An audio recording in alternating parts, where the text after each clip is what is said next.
what it should. You like gave it away, you had to take it to you, but I keep walking on, keep walking on, keep walking forward. I'm making all this young, keep walking home. Look, I don't wanna live with a broken home, girl, I'm dead. Bonjour à tous et à toutes pour ce Fort Expresso. Je prends ma tasse de café, bien sûr. Alors, j'ai bien noté tous les bugs qu'on a eu ces derniers temps. Je m'en excuse, bien entendu. On essaye de résoudre tout ça. J'espère que le son, c'est mieux. Et j'espère aussi que les problèmes de décalage d'image vont se résoudre. Je vais essayer d'aller un peu plus lentement sur les passages d'écran. Peut-être que ça ira mieux. On verra lorsque vous me direz, en tout cas, si la vidéo d'aujourd'hui est mieux. En tout cas, on y travaille et on s'en excuse. Voilà. Concernant le marché, hier, donc, les prix à consommation et les minutes de la fête qui sont ressortis plus forts qu'attendus. Et pourtant, les taux ont baissé et le dollar aussi. Alors, quelle est l'explication? On va voir ça dans 30 secondes. Avant ça, je vous laisse prendre connaissance des avertissements légaux.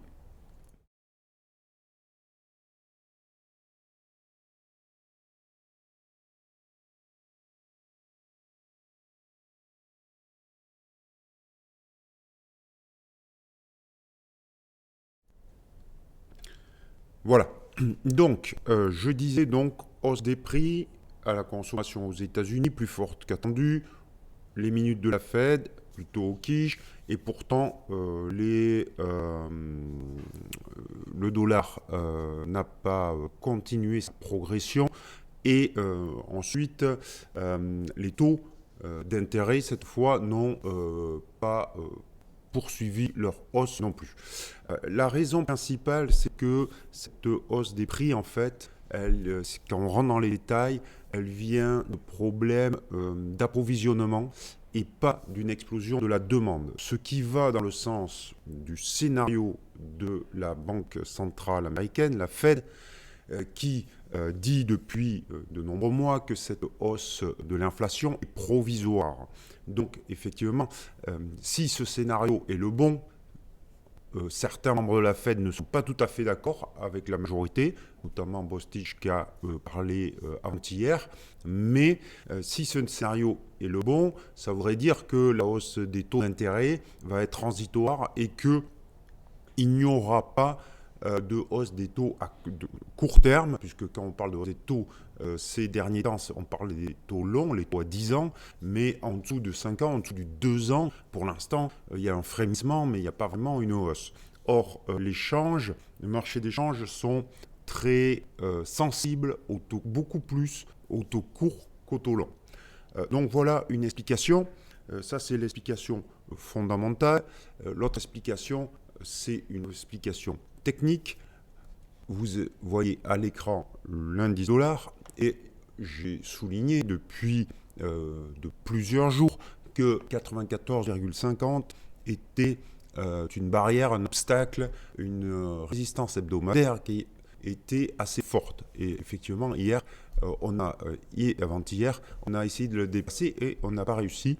Et donc aujourd'hui, on revient sur un support quotidien cette fois-ci, à 93,73. Donc je vous avais dit aussi qu'entre les deux, on était un petit peu neutre sur le dollar. Donc on va voir si le dollar rebondit sur ce niveau, ou au moins se stabilise, ou s'il casse. S'il casse, vraisemblablement qu'on ira plus bas et que les devises, ce qu'on appelle les devises à risque, c'est-à-dire les devises pour les spécialistes à bêta élevé, comme le dollar australien ou dans une moindre mesure comme l'euro, progresseront. Voilà. Donc, en résumé, hier, dollar en baisse plutôt, hausse du franc suisse, on va le voir, et force du dollar australien. Alors, l'euro-dollar, pour commencer, ici, on voit bien que la tendance, malgré tout, reste baissière, mais effectivement, hier, on a cette bougie qui avale 3 séances, voire 4 séances. Donc on ne peut pas la négliger et ça temporise un petit peu cette baisse de l'eurodoll. Mais en plus, c'était au contact d'une, on voit pas ici, mais d'une forte zone de support dont je vous ai parlé à plusieurs reprises, entre 1,1510 et 1,1530. On a fait 1,1525 au plus bas et effectivement on a rebondi dessus. Ceci étant, la tendance pour l'instant n'est absolument pas inversée. Il faudrait pour cela qu'on aille au-dessus de 1,3664 pour émettre un avis un biais en tout cas positif sur l'euro-dollar, mais effectivement cette hausse peut continuer à se poursuivre vers cette résistance. On pourrait très bien avoir ce schéma-là. Si vous pensez que ce scénario va se poursuivre, ce scénario de reprise haussière, vous pouvez acheter avec un stop sous cette droite de polarité. Alors là, je suis sur l'horizon de temps 1 heure qui est à 1,1587. Donc 1,16, on est sur 1,1610. Donc sur 1,1610 achat avec un stop loss sous 1,1587 et un objectif à 1,1660. Ça offre un risque reward tout à fait convenable. Donc pour ceux qui pensent que la hausse de l'euro contre dollar va se poursuivre, vous pouvez émettre cette idée. Simplement, attention, je vous l'ai dit, le dollar est au contact d'un support. Donc, moi personnellement, j'attendrai que l'indice dollar casse le support avant d'entreprendre un trade de ce type, parce que effectivement, vous n'êtes pas dans une tendance qui est haussière. Vous êtes sur un deal, un trade de contre-tendance, donc il faut être très prudent, très rigoureux, très discipliné sur ce genre de trade, beaucoup plus que lorsque vous êtes en tendance. Je voulais parler aussi du franc suisse, et on va voir que contre dollar ou contre euro, effectivement, il a cassé des niveaux importants aujourd'hui plutôt, pour l'euro. Donc je vous avais dit depuis plusieurs jours maintenant, surveillez le 1,07 et effectivement aujourd'hui, ce matin, on a cassé ces 1,07. Alors on n'est pas encore en clôture, mais il n'y a pas de chiffres majeurs cet après-midi, ni de discours majeurs, même s'il y a les allocations hebdomadaires, mais c'est pas un chiffre qui, à mon avis, peut inverser la tendance du marché. Donc, en tout cas, pas sur une devise comme une paire de devises comme l'euro suisse. Donc, baisse de l'euro. On pourrait rejoindre 1,0660 qui est le plus bas de novembre 2020, ou aller sur 1,0607. Les objectifs sont quand même très proches, donc difficile de se positionner dessus avec un risque reward acceptable. À la rigueur, on peut mettre, vous voyez, si vous mettez un stop au-dessus de l'ancien support qui deviendrait résistance à 1,07 avec un objectif à 1,0660, ça vous fait 20 ticks de perte potentielle pour un gain de 25. Bon, ça peut se faire, hein, mais avec un RSI en zone de survente aussi marquée, personnellement, j'attendrais plutôt un rebond, voir ce qui se passe au contact des 1,07. Et si j'avais une bougie négative, rouge, ici, dans ce cas-là, je me positionnerais à la baisse avec un stop au-dessus du plus haut de la bougie qui est au contact de cette résistance ancien support. Voilà. Voilà comment personnellement je jouerai le marché. Ceux qui pensent que ça va aller beaucoup plus bas, si vous visez un 0,607, dans ce cas-là, le risk reward est tout à fait acceptable d'ores et déjà. De la même façon, on va repasser sur le dollar suisse. On reste chez nos amis helvétiques. Le dollar suisse qui a cassé hier une oblique haussière dont je vous parlais depuis plusieurs jours. On avait testé 8-9 fois. Je crois que c'est hier que je disais ça. Et donc, cette oblique haussière a été cassée hier, ce qui a envoyé un signal de baisse. Et effectivement, aujourd'hui, on a ce prolongement de la baisse avec, pour moi, premier objectif, cette moyenne mobile à 200 périodes, puisque vous voyez qu'elle avait servi de support à plusieurs reprises aussi. Ici, et même ici à 2 reprises.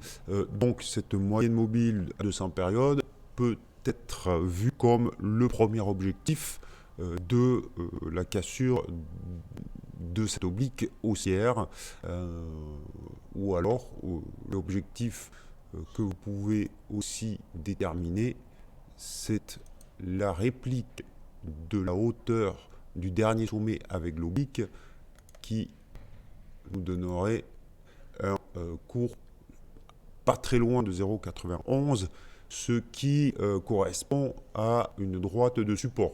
Donc, si on venait à casser cette moyenne mobile à 200 périodes, on irait vraisemblablement sur 0,91, puisque ça correspond à deux choses, à une droite de support et à l'objectif de la cassure de l'oblique.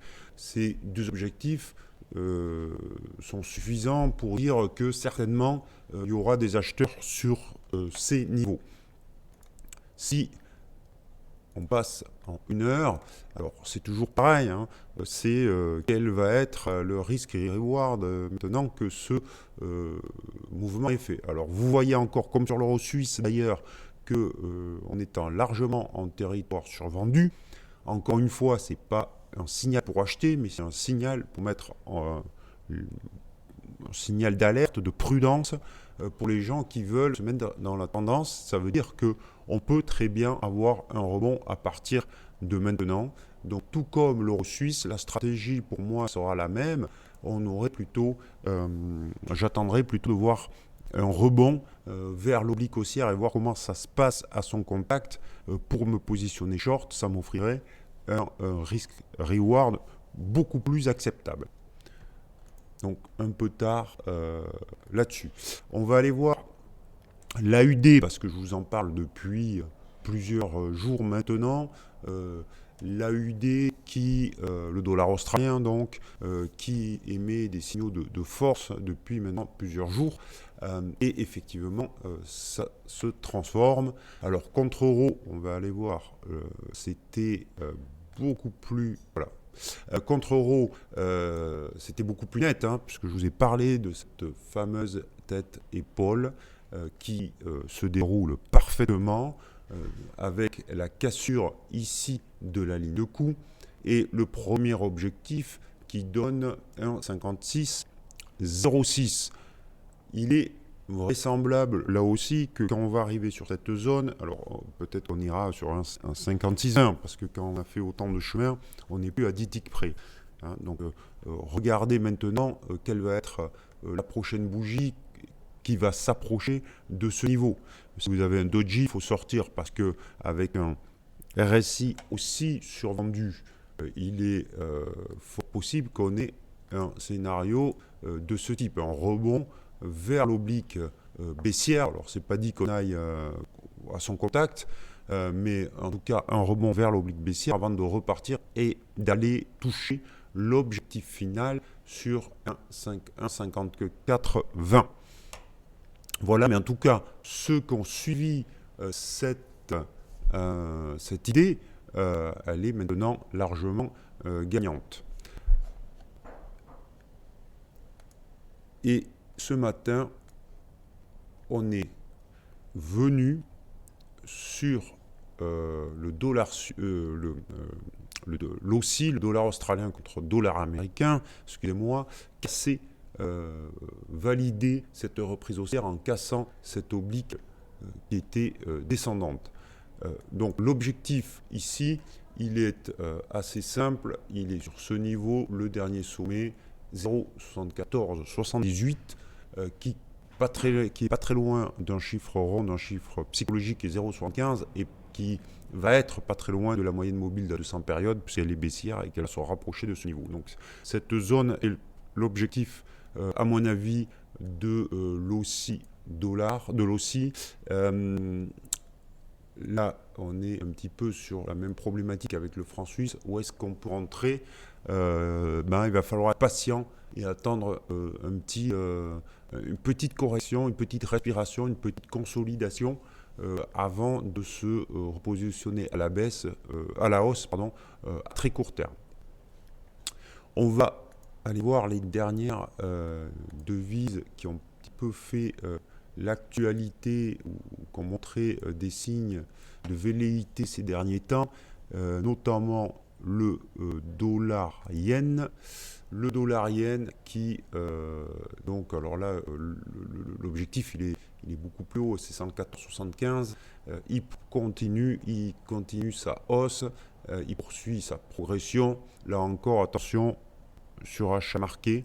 J'en ai parlé, je suis devenu haussier sur la cassure des 110,80, avec ce pullback classique avant une accélération haussière. Donc on pourrait avoir maintenant un petit peu le même schéma qu'on a eu ici sur le dollar yen, avec une petite baisse avant de repartir vers l'objectif final à 114,75.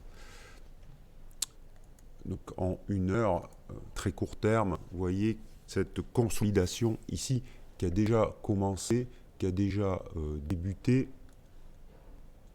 Voilà, sur 113, 78, 113, 80. Donc on va sans doute avoir soit une respiration, soit une petite correction qui pourra être mise à profit pour se positionner à la hausse, si ce n'est pas déjà le cas, avec la validation qui viendra d'une clôture au-dessus des 113,80. Donc surveillez ce niveau dans les prochaines heures, dans les prochains jours.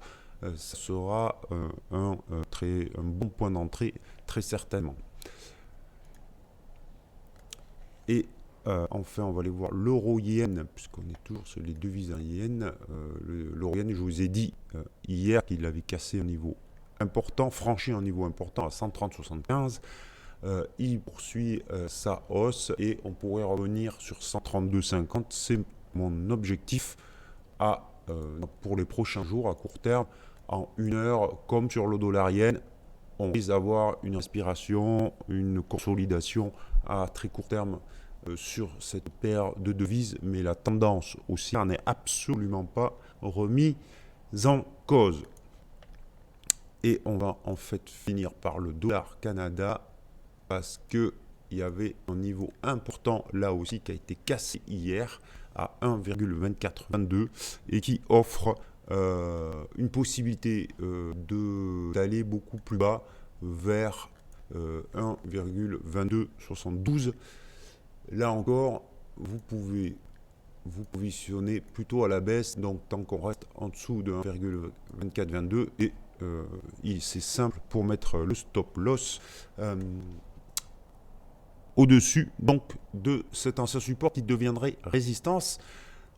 Attention à cet RSI survendu et qui pourrait nous donner un scénario de ce type. C'est un petit peu le même schéma que sur l'euro suisse et le dollar suisse, avec un potentiel consolidation, rebond qui pourrait offrir, je dis bien le pourrait parce qu'on ne sait pas ce qui va se passer bien sûr, mais qui pourrait offrir un excellent point d'entrée si confirmé cette droite de polarité.